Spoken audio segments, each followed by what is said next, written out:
Келешек мектептері оқушылар мен ата-ананың сұранысына толық жауап беретін жаңа буынға арналған білім беру үлгісі. Мұнда пәндік зертханалар, IT және STEM кабинеттері, шығармашылық студиялар, спорт залдары мен коуворкинг аймақтары бар. Мемлекет басшысының тапсырмасымен елімізде келешек мектептері ұлттық жобасы қарқынды жүруде.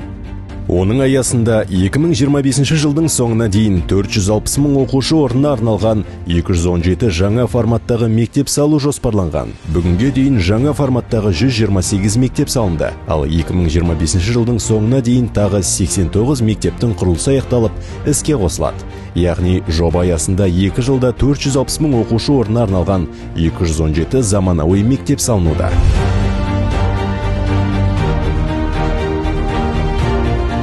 7-ші сыныптан бастап оқушылар бейімдік бағыт таңдап, кәсіби бағдар бойынша білім ала бастайды.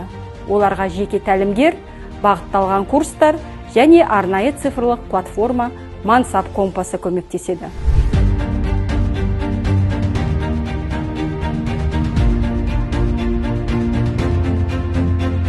Ата-ана ретінде енді балаларымның ыңғайлы мектепте оқығаны өзіме өте ұнайды. Жақсы.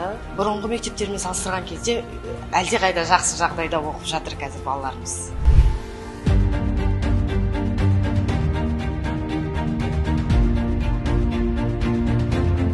Мемлекет басшысының бастамасымен жүзеге асырылып жатқан келешек мектептері жобасының негізгі мақсаты жаңа технологиялар мен әдістерді тиімді қолдана алатын білікті мұғалімдермен қамтамасыз ету.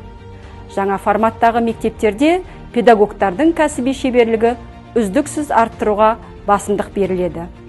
Бүгінгі күні өрлеу арқылы 3000-нан астам мұғалім біліктілікті арттыру курстарынан өтті. Алдағы уақытта басым бағыттар бойынша барлық педагогтар оқытумен қамтылады. Бұл елімізде кәсіби құзыреттіліктерді дамытуға, бірыңғай стандарттарды қамтамасыз етуге мүмкіндік береді.